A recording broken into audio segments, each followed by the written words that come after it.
Look!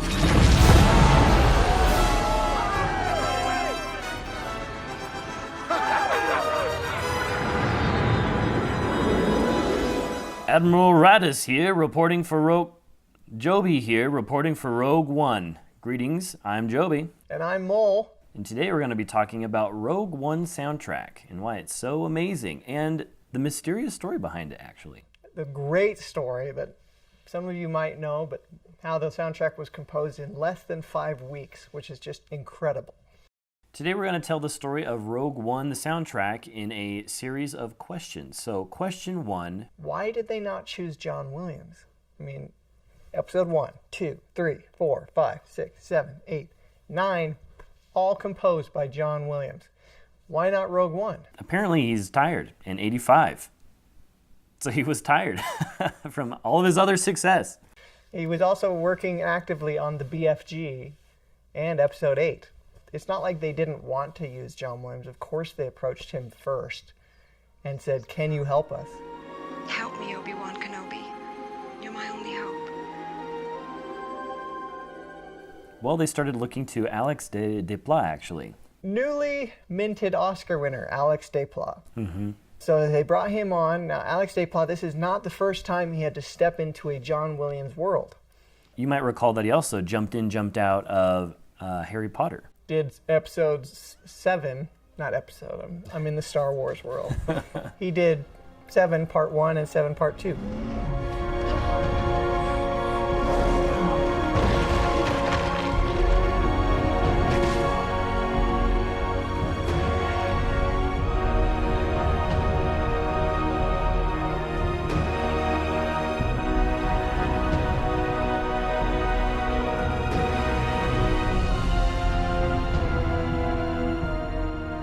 So there's some interesting reasons why Desplat actually turned down Rogue One's opportunity presented before him. I mean, any sane composer that's really ambitious probably, you would think would just be like, yes, give me Star Wars, right? Well, due to Disney's production schedule, some changes that came up, he ended up turning it down. So Disney, they messed with their production schedule. They had 5 additional weeks of photography, which means that it pushed post-production 5 weeks further down the road. For Desplat, this was a conundrum because he had agreed to do Valerian. So now he had to drop out because of this production debacle. He chose Valerian over Star Wars.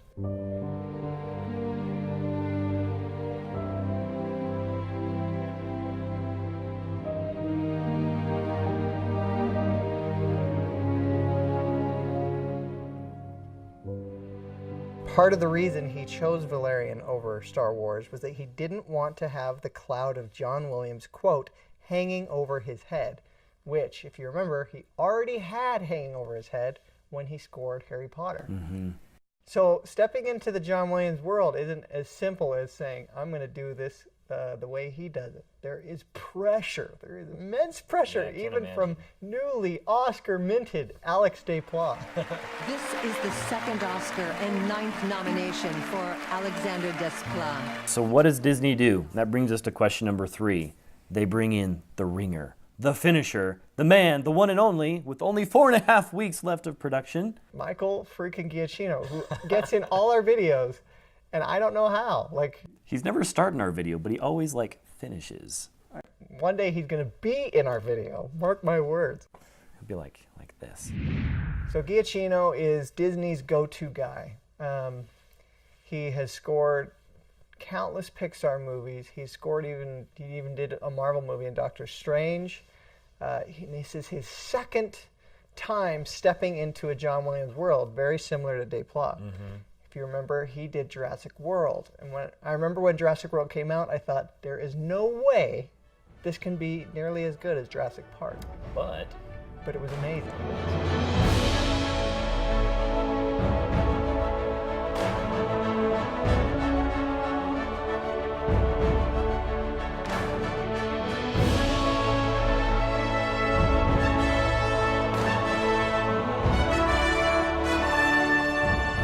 So when they asked him to step in to do Rogue One, this is what he said.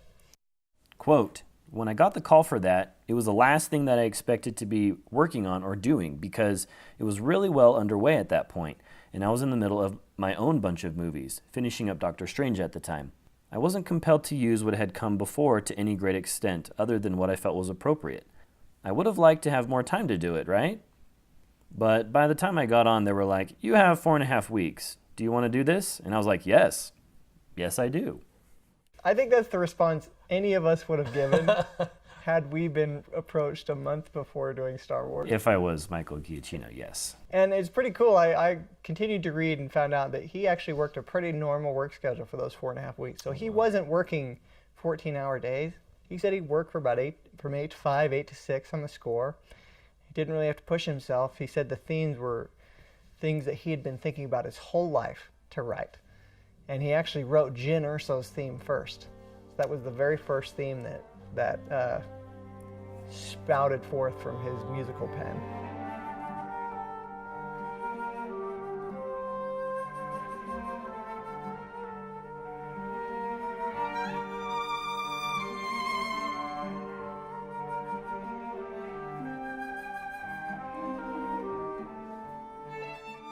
So question number 4, how did it do? How did the track perform? And how does it rate, most importantly, on the mole scale? Before we can rate it, we have to look at a couple standout themes in Giacchino's Rogue One. Now, Giacchino steps into Rogue One like he stepped in Jurassic World very carefully. He didn't just recreate Star Wars. He adopted a lot of Williams' frameworks. Imperial March shows up in a different form when Krennic does his thing in Rogue One, which is really cool. It's just a different variation.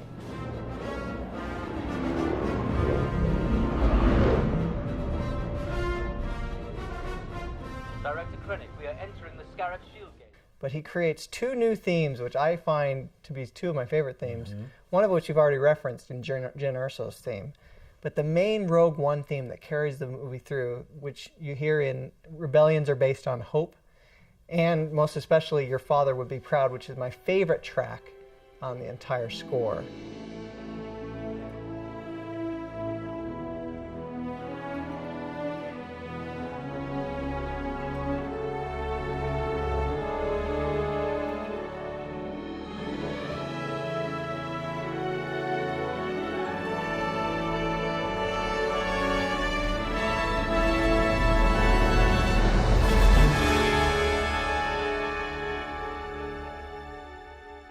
One other standout track to check out is basically the Easter egg you find in every single Giacchino score, and that is his iconic piano piece.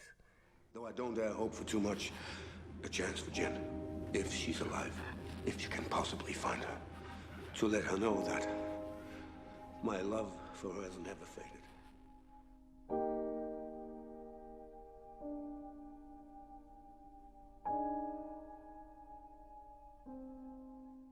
In this one, it's Stardust.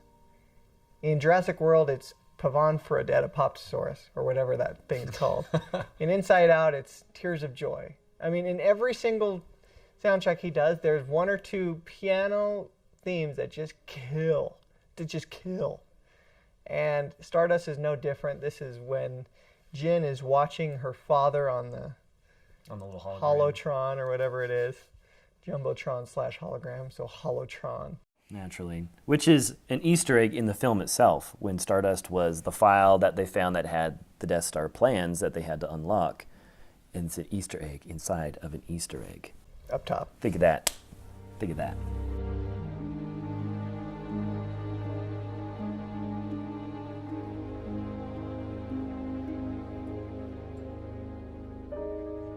Your mother, our family, the pain of that loss is so overwhelming, I risk failing even now. It's just so hard not to think of you. And now for the ratings. So the game time rating for Rogue One is Full 5 moles. 5 mighty moles. moles. And the headphones rating, we're giving it 5 mighty moles. 5 mighty moles. This thing Giacchino, deserves come on down. 5 Collect moles. your Mighty Mole award for the evening. Thank you.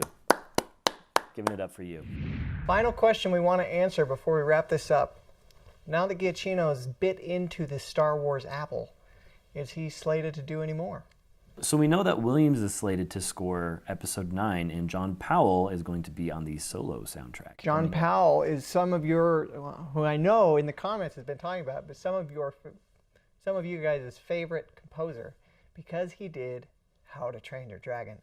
Now that is fascinating. Think about the How to Train Your Dragon and the Bourne composer coming into the Star Wars world. So I'm really excited to see what he does with Solo. I'm sick of the haters. I think Solo is going to be a great movie. All you haters out there. Remember, he shot first, and he always will. Yes, I bet you have. Thanks for watching on The Blind Mole. Tune in next week for another exciting new video. We post videos every Monday. Make sure to like, subscribe, and comment below. We'd like to hear your thoughts. And what else did you like about the Rogue One soundtrack? Admiral Raddus. Signing off.